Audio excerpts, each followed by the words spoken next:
Hey, Disney cruisers, and welcome back to the DCL community where we are here to help you plan, prepare for, and get excited for your Disney cruise. You guys know me. I'm Rebecca, your host and admin of the DCL community. And today, this one is so fun. It is brand spanking new for Disney Cruise Line, and we are doing a deep dive on all things Singapore for Disney cruisers. So kind of a Singapore 101. If you've never been there, if you've maybe just flown through and stopped, we're talking about where to stay, what to do for you and your family, especially if you are making the trip from another country. So as you're coming in, please let us know if you are booked on the adventure yet or not, if you're toying with the idea. And as people are coming in, Stacey, do you want to go ahead and introduce yourself?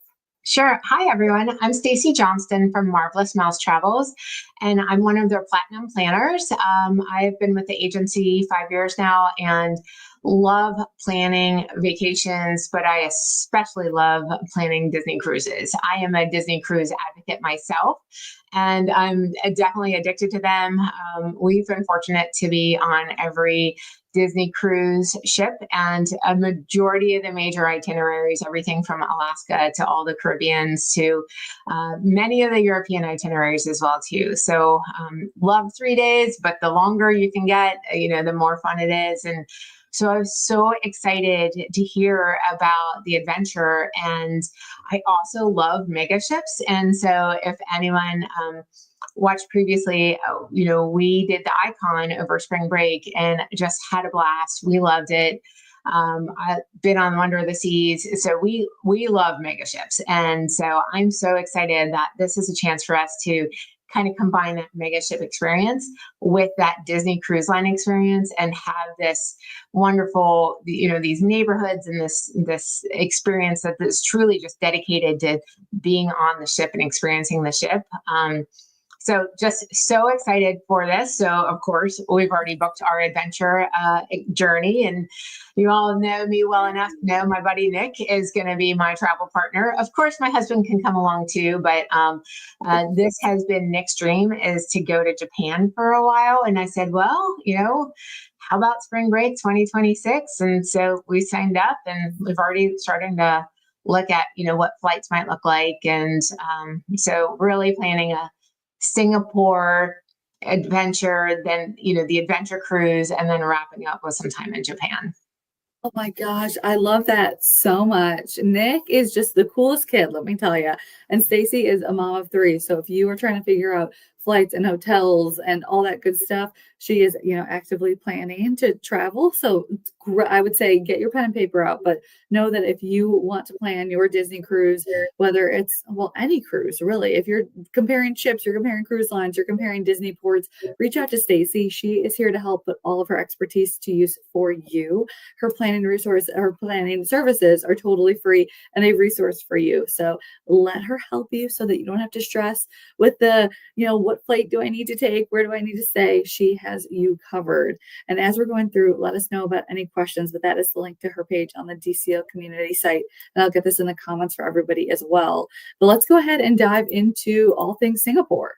Sure. So this is coming from my own personal experience. And so that's something that I think brings a little value, especially with those that have never traveled to Asia.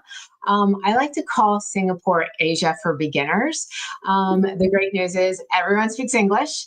It actually founded as a British colony. And so it has these very cool, unique neighborhoods that bring the Asian culture to life, but yet everyone speaks English, and it's super clean. It's an amazing start to your, traveling in Asia. So it's actually very cool. And what you might actually find is what I ended up doing with my Singapore journey was I spent most of my time in Singapore, but then I planned in a long connection in Tokyo. And so ended up spending the day in Tokyo, went to several temples, went to the Tokyo, kind of the best markets where you see the creatures hanging from the wall, and just, so really, trying to immerse myself in some of the Japanese culture. Admittedly, it was only for a day, but I got to spend the day in Tokyo, which was very cool. So definitely wanted to go back and experience that longer. So our next time with my kiddos, we're going to bring all three of them. We will then be doing the open jaw is what you call that kind of flight, where you land in one area, you do your journey, and then you have another connection to another city, and then you fly home from a different city. So that's kind of how we would, plan that, so to speak. And so that's what the Johnstons are looking to do. Love that. And Claire is asking, what did you do with your luggage for the day trip in Japan? Yeah, so great question. In this particular case, I checked my luggage. I just had a small backpack with me. And so the airline just kept the luggage for the day, since it was already checked and it was checked through to my final destination. Love that.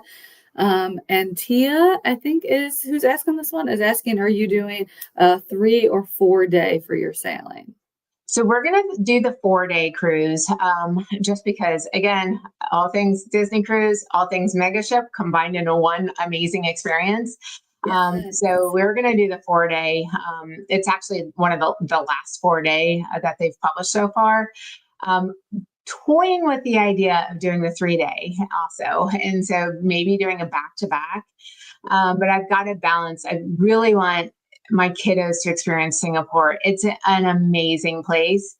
And, you'll see the itinerary that I've proposed. I 3 days in Singapore is probably the shortest amount of time you'd really want to spend. So I would definitely add 3 days to Singapore and then do, potentially the 4-night. There are some 5-night cruises that just didn't line up with my dates. But so in that March timeframe, it's really the 3 and 4-night cruises that were available for spring break. Got it. And somebody's asking, what's the time difference? So it's a full 12 hours. So I had to call my family. So we got, because I was actually traveling solo. And actually, I saw on your Disney Cruise Line community post about traveling solo to Singapore. So I've been there, done it. I was traveling solo all by myself. And so we arranged about 8 o'clock in the morning, I would call them. And that was at 8 o'clock at night. And then at 8 o'clock at night, I would call them. And that was at 8 o'clock in the morning before they were off to school. So, yeah, so it's a full 12 hours difference. Tokyo is 1 hour less. So that was 11 hours difference. And Singapore's so easy to navigate. So when you arrive into this airport, which by the way is beautiful, everything in Singapore is immaculate, it's clean, and it's just surrounded by this fresh natural experience. Like there's plants literally growing off the sides of the buildings. And so the airport itself has this whole natural water park in there. And this natural forest in there, and you see this waterfall.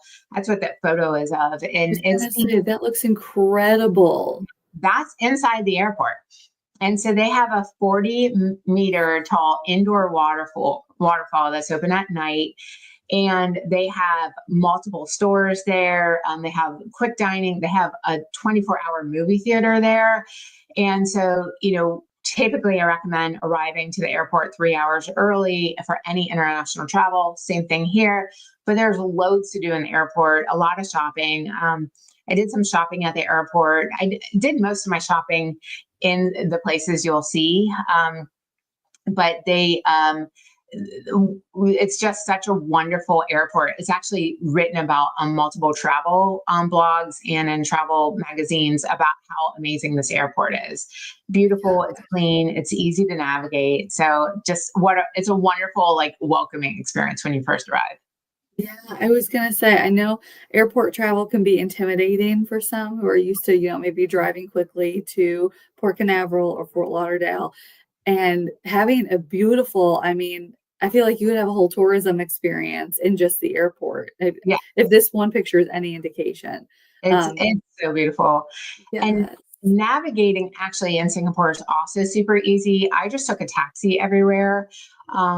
I don't know what Disney is planning on doing for transportation. I know a lot of my clients prefer the Disney transportation. what I found is when I booked for my Australian sailings, Disney Cruise Line didn't actually have transportation for the Australian sailings. So we had to arrange different transportation. And with Australia, it was based kind of on the location of where you were staying. Singapore's super easy to navigate. The taxis are clean. Everyone again speaks English. And so I just took a taxi everywhere in Singapore. But as we know more from Disney Cruise Line and their transportation needs, and what they're planning on doing for transfers, I obviously will work with you as well too, to make sure that you have the appropriate transportation to the cruise line. Yeah, absolutely. I was going to say there's so much that goes into it, and knowing how to pay for things once you get there, and what currency, what credit cards, travel insurance. There's so much that goes into it besides just the flight and booking the cruise. But I love that the taxis are a good experience, and that's coming from a gal who lived in New York City for many, many, many years and saw all sorts, right? Right.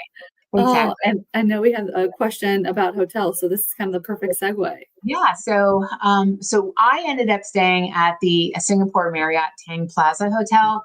It was great. It was beautiful. I'm a Marriott Rewards person, so I try to stay there, but I also want to experience different hotels also. So this picture is the Fullerton Bay Hotel Singapore. So it's absolutely beautiful, number one rated hotel. It's really just this immaculate, great experience. We also have Shangri-La and Raffles and the Marina Bay Sands are the Disney hotels. So we can actually make that part of your package as well too. Sometimes though, Disney Cruise Line does book up their hotels. So we could certainly book direct with them to still have you stay at the Disney preferred hotels if there's no rooms available by the time we're looking at the hotels. But each of these is listed very highly rated. They're very clean. So I would stay at any number one of these. And there's also a variety of price points in this range as well too. So what I like is that Disney usually tries to get you some different price points of the hotels. They're usually kind of that moderate to more higher end hotel. You're not going to really get a lot of value hotels when you're staying at these more exotic destinations, so to speak. But any of these would be amazing. Raffles is the famous one when you hear about Singapore. Raffles, again, it being a British colony, Raffles was basically the kind of the hotel where the British royals would stay. And so it's the most most historical is going to be the Raffles Hotel. But if you've ever seen pictures of Singapore and you see a hotel that looks like there's a big surfboard on top, that's the Marina Bay Sands hotel. And that surfboard looking is basically a big pool overlook. And so that's a lot of fun. You'll see that hotel being featured. I love the movie Crazy Rich Asians. And one of my favorites. Yeah, Yes. and so that movie is featured in in that hotel. You'll see the pool scene is featured in that movie as well too. So it's any of these would be a great experience, but I'm happy to work with you and figure out which one is your right price point, which one's close to the some of the more the areas that we want you to go to when you're spending your time in Singapore. Because I think no matter what, if you're going to invest in traveling to Singapore to go on the adventure, we want to make sure you actually then have some dates of Singapore planned, either post cruise or pre cruise. Yes. Oh my gosh, so true. And accounting for time differences and any potential connections, depending on where you're flying from. Such good points. I'm glad that you have experience staying at some of these. And now I feel like I'm going to leave this and not only want to book an adventure cruise, but watch Crazy Rich Asians again, because that movie is, it's one of my favorites. One of my favorites. And we do have some questions about some different attractions. So we'll make sure to save those because we're getting into things to do, which I'm very excited about. Look at that picture. Yeah. Is Singapore from a fairy tale? It is. It's like, so again, in Crazy Rich Asians, when they had the Bachelorette or the pre-wedding party, and it was under these like big mushroom looking things. I guess that was the wedding reception. So that's called Gardens by the Bay. And within Gardens by the Bay, there's these two like huge glass domes. One of them is called Cloud Forest. That's the biggest indoor waterfall. And so the picture of me is up in the Cloud Forest. And so you take this walkway going up to the top, and you're basically in what feels like clouds. And there's waterfalls just kind of surrounding you. And then throughout the rest of the Gardens of the Bay, it's very whimsical. And so you'll have these areas. And this particular one is the creative arrangements. It's like the garden kaleidoscope is kind of what they call it. And so you've got these different areas where you go into different fields. There's one, and I went over Halloweenish time, and it was all decorated with pumpkins and Halloween type of attractions as well too. So it's so beautiful. This is rated the top 8 attraction in the entire world. So that alone is worth the trip to Singapore. Just between the waterfalls and just this beautiful, these are flowers that they just have hanging there. And then there's sculptures kind of interwoven throughout all of the floral exhibits. And then another portion of the flowers has this kind of like a river that runs through it. And there's like these little boats. We don't get in the boats ourselves, but it's just this very serene experience. And are just surrounded by beauty, and it's all indoors, and it's just wonderful. That's incredible. And is this something that you would recommend getting a reservation for ahead of time, or booking tickets, or can you just walk up? So you can walk up, but there are slot times. And so I'd recommend that, we maybe go ahead and book your times ahead of time and just kind of say, okay, here's your plan. And what I've put together is what a person could potentially do in 3 to 4 days. So, 3 is kind of about the minimum, and I actually kind of arrange it in the day that I would recommend. So your first day, I definitely recommend, let's send you to Gardens by the Bay and Cloud Forest. And, we could get you the tickets and make sure that that's slotted into your time. Beautiful. Love that. Oh my gosh. Okay. This is so cool. Yeah. So this one is, so you're going to start walking. So taking a taxi from the Cloud Forest is more at the marina. And then a lot of the more historical temples are going to be more city centric. And so I took a taxi. I didn't feel like walking. And so took a taxi to this temple. This is one of the most famous temples that there is. And so it's Buddha's Tooth Relic Temple. So they have it's a home to many sacred relics. However, this one was named because it houses the left canine tooth of Buddha. It was recovered from a funeral pyre, and then it's displayed on the temple grounds and just arranged in this huge gold kind of ornate stupa. And so when you walk into the temples, you have to take your shoes off, which, by the way, I didn't know. And so it's super quiet and it's very serene. But you'll take off your shoes when you enter into the door. And you'll see people in prayer at the different, through the temple. And then there's some gardens that are kind of housed around the outer side of the temple. But the temple itself is absolutely beautiful. But when you walk in and you just see all this gold everywhere, it's just breathtaking. Oh my gosh, I can imagine. And I mean, going into a place of worship like that, where, you feel that presence. And then it's so ornate. I mean, you can't help but take in every detail and just appreciate the craftsmanship. I mean, it is moving. Even if you're not a big architecture buff, I've found that going in somewhere like that, you can't help but appreciate how beautiful everything is. Exactly. It was so cool. I mean, this was one of my ultimate favorite trips ever. So I just had the best time in Singapore. That's a big statement coming from you, because you've done Alaska, Mediterranean, you've done it all. So that is incredible. All right. So when you're in the Buddhist area, kind of right next door, a couple of blocks over is Chinatown. So head on over to Chinatown and you'll want to pass this temple. So this is Singapore's oldest temple. And in the Chinatown is right in the heart of Singapore, and it has amazing food. So you can see I'm from a street vendor, and then they have Chinatown market and shops. So I bought some kimonos and some amazing Chinese fabric that I brought home for my family. And I still have it. I should have worn it. Now that I'm thinking about it, I should have been wearing it on Next this. time.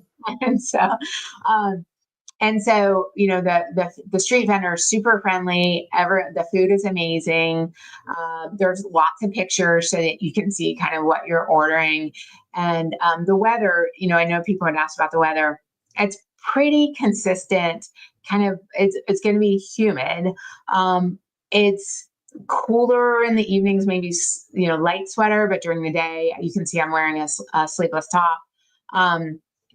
And so it's pretty much like that year round, just because where it's located and it being this island, similar to Hawaii, having that kind of that year round type of temperate weather. So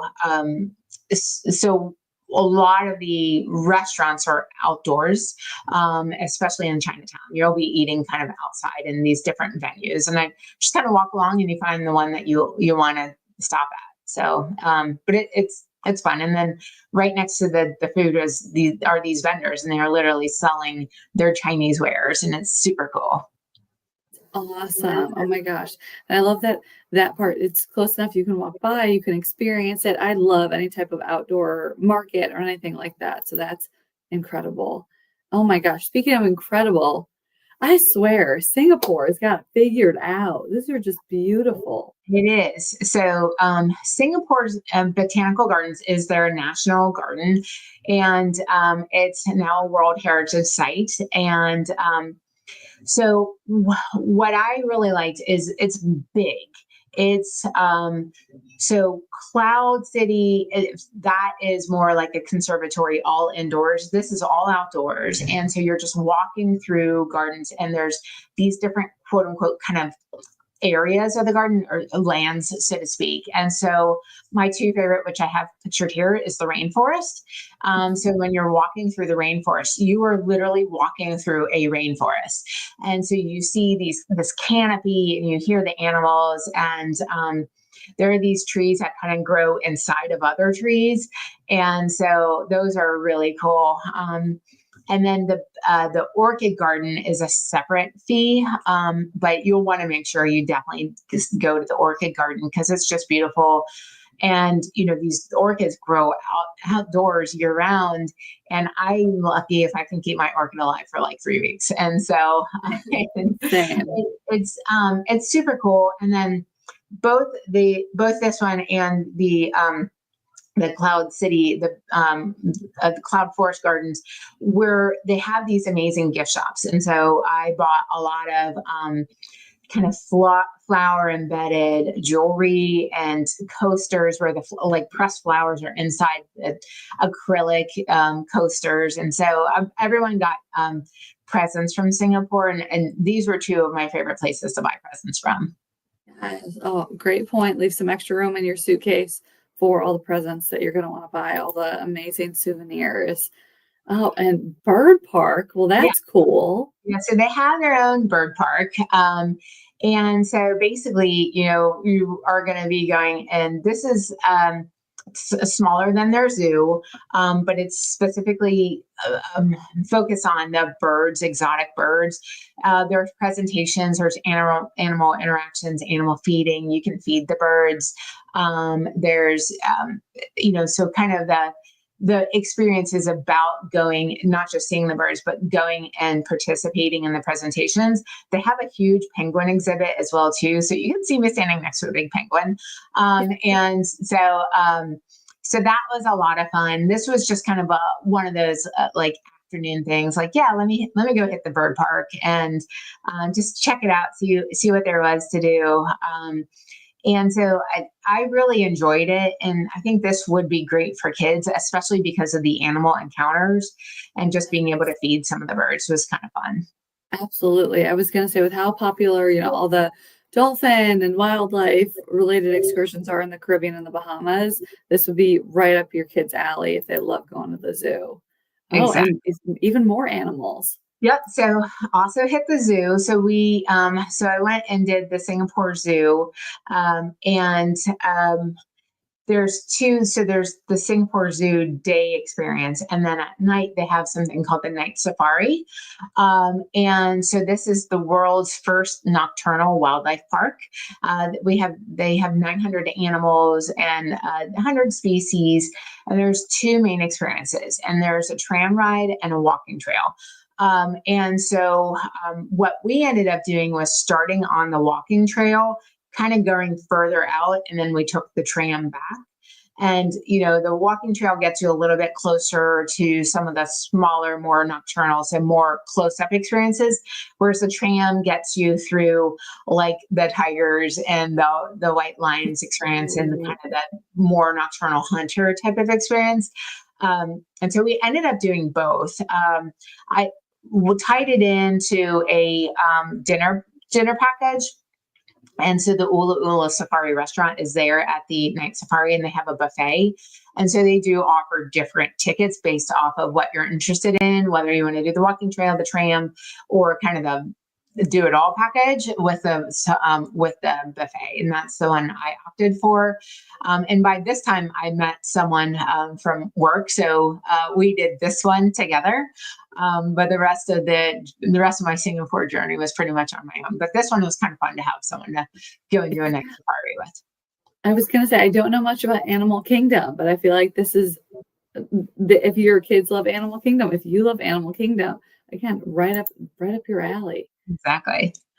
So more things to do. So I also took a Singapore river cruise. You can see that's right there. It's basically the river runs through the different cities, and they have these different kind of zones of the cities. And the riverboat, it's just these little small. I mean, it holds maybe 20 people, and it just took you through and past the different parts. And you can see the dock right there, super colorful and pretty. And it's just right downtown. Lots of great restaurants right there. So I ended up eating Italian right there on the water as well too. Went to Singapore, I ate Italian, but it was right after my travels, and so I was happy Yeah. to eat it and just have some carbs, and so it was really great. So Yes. You're an international traveler. You eat what's available. exactly. So the battle box is right there in the lower right hand corner, and this played a hugely important part in World War II, and actually the signing of the peace treaty. So the whole V-Day experience and signing over of the Pacific portion of World War II. And the signing of the treaty happened here in Singapore, inside the battle box, and so it's more of a historical tour. And so you get to go inside and you're going underground. It's definitely a little disconcerting because you're all completely underground. But it's really historical, and you get to see, they do some reenactments of the different scenes, and who played a big role in the Pacific World War II portion. So anyway, so I'm not going to any spoiler alert about the surrender, but anyway, it's worth going to. Yeah, I love history, so that sounds like it would be perfect for my household. I love that. Yeah. So up in the top right is Raffles. You've heard me mention Raffles previously. So that's Raffles. So you'll want to have a Singapore sling. Again, Raffles has a lot of history there in Singapore. And the Singapore sling is obviously named after Singapore, but it was started at Raffles. So if you are going to have a Singapore sling, you want to make sure you go to Raffles to have it there, to have Yeah. that really, that authentic experience. Um, And then in my bottom left, that's the Hawkers Food District. So again, if you saw Crazy Rich Asians when they went out to dinner and they were kind of like eating with their hands a little bit and they all had different dishes they were sharing, that's the Hawkers dining experience. It's all this open air like market, mostly kind of obviously Asian geared food. But it's really great. And back in Jacksonville, when we were living there, there was a restaurant called Hawkers, and it was inside, but it was still the authentic, like where you order all these different, it's kind of like a tapas type of approach, but for Asian food. And so you all order a bunch of different foods, and you bring them. You might pick up 2 or 3 things from different vendors, and you bring it to your table and you share them. So that's a lot of fun too. Yes. Oh my gosh. International Food Court. That sounds incredible. It is. It's so good. And then, of course, a new thing to add to things to do in Singapore is to take a Disney cruise. And Yes. super excited about the adventure. Oh my gosh. You and me both. And we do have a question about, and forgive me if I butcher this, but Sentosa Island. And if you went there, if you know about it. We did not. I did not. I spent most of my time in Singapore, but what I like about Singapore is it is a bouncing off point for these various islands. And I have heard of Sentosa. We would just have to work on, what that tour would look like or how to get there and what your experiences would be.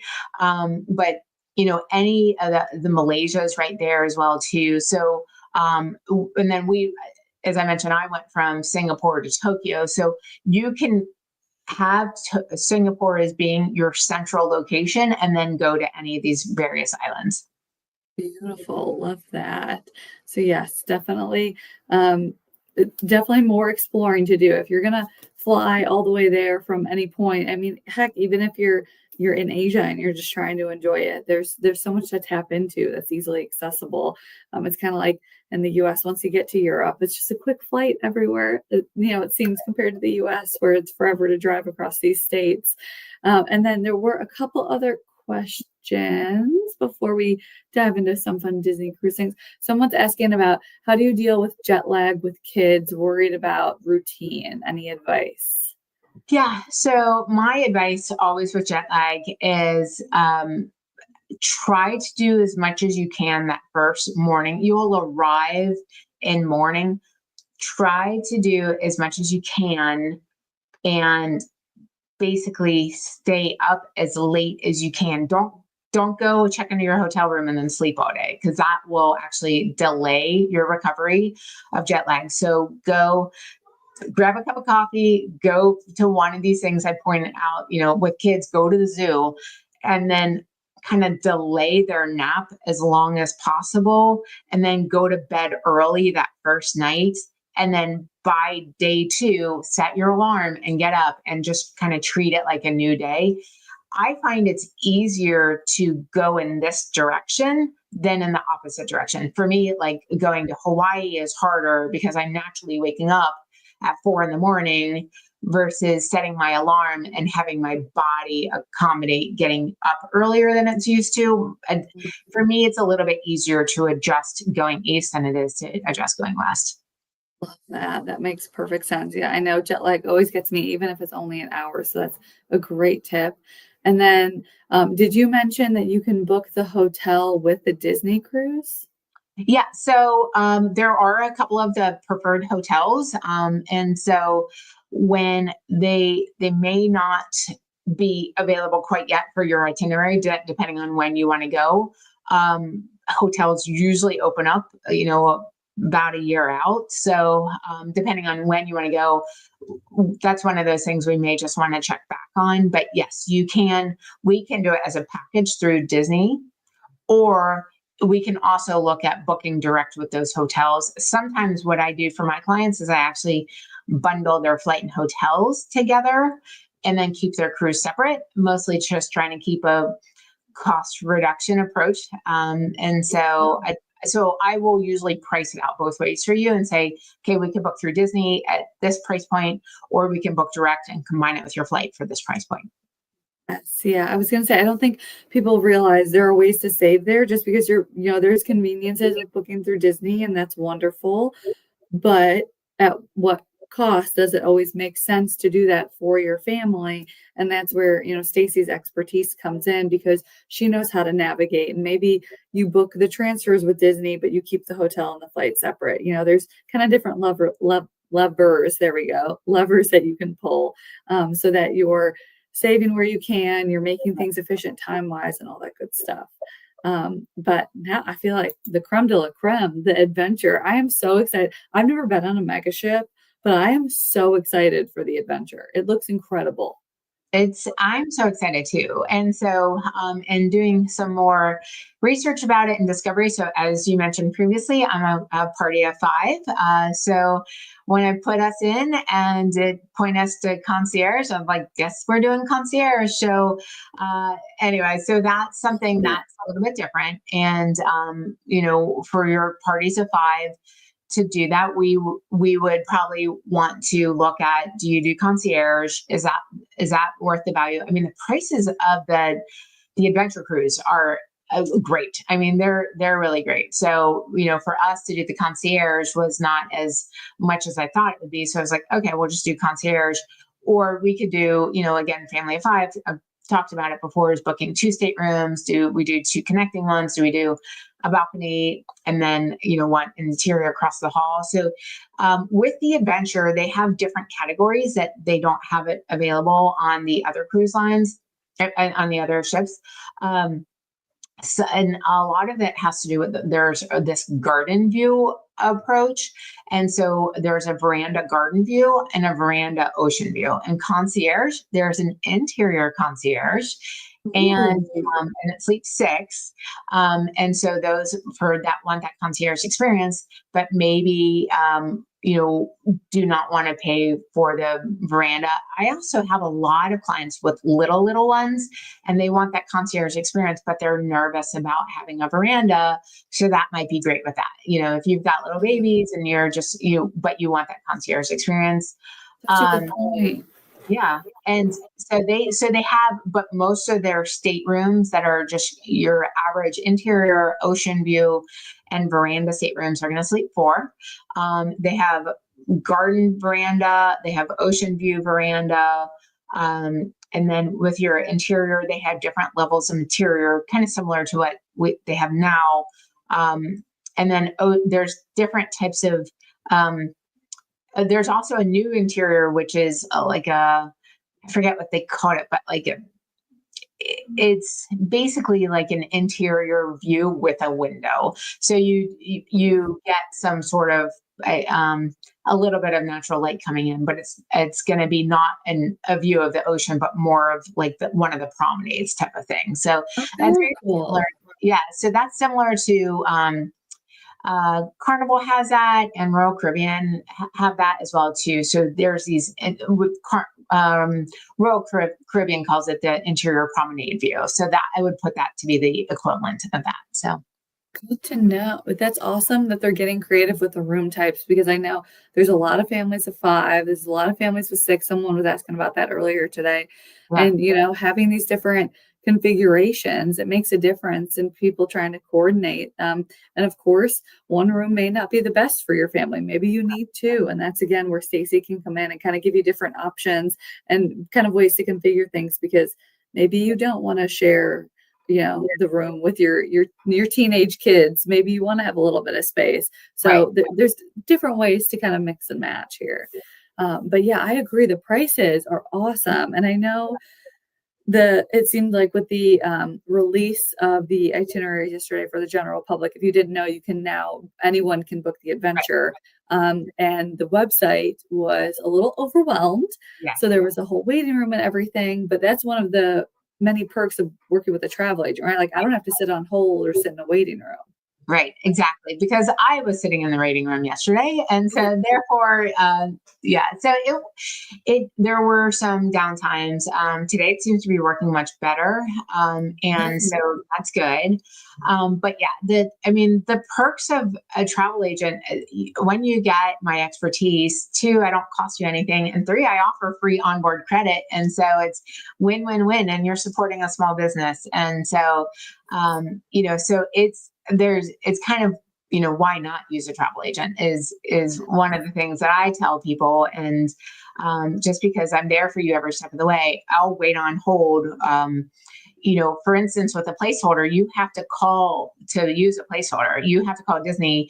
You can't just book that online. And so I will do that for you. We'll work through the dates, we'll work through proposals, pricing, and then I will call and wait on hold for the placeholder. So you don't have to do that. And so again, and supporting a small business and all the good things. And plus, I just love what I do. I love cruising. I love traveling. I love helping you experience these amazing places that I've been to. And I just can't sing enough praises for Singapore. Oh my gosh, yes, it seems incredible. I cannot wait to visit. And if you're listening and you're like, gosh, some of these things sound good, I don't know about some of these other ones, have a conversation with Stacey. That is linked to her page on the DCL community site. Just set up a quick call. Let her get to know your family. What do your kids like to do? What do you like to do? Do you love Italian food? Because you can also get that in Singapore, right? Like there's so many ways to customize your vacation to be exactly what your family wants that doesn't involve you sitting online with 57 tabs open trying to figure out exactly what tour to do or to not do. Right. So definitely reach out to Stacey. Like we said, her services are free for you to utilize. So utilize them, and remind us, we have a couple of months worth of adventure itineraries, right? There's not a ton out. Yes. Through the last one is through the end of March 2026. And so we can start booking out into 2026. And I do offer quote unquote payment plans. So, if you want to book for 2026, we can pay it off certainly, a little bit each month, however you want to do that. And so I have a lot of clients that have already booked into 2026 for other itineraries as well too. So yeah, that's it's exciting. I can't wait to see what else the adventure is going to do, because there's also some 5 nights, but as I mentioned that it's not every month that a 5 night will be available. Yes. Oh my gosh, there's going to be so much to do on that trip. I feel like I'm going to have to do like a back to back to back to back just to see everything, and even then it won't be enough. But Stacey, thank you so much for hanging out with us, for talking about all things Singapore. And again, if you are ready to book your Disney cruise, your cruise on a mega ship, your trip to Singapore, whatever vacation you have in mind, reach out to Stacey. She is here to help be that resource in your planning so that you can focus on just sitting back or exploring and just enjoying your vacation. So Stacey, thank you so much. And we will see all y'all on board real soon. Bye guys. Bye. Thank you.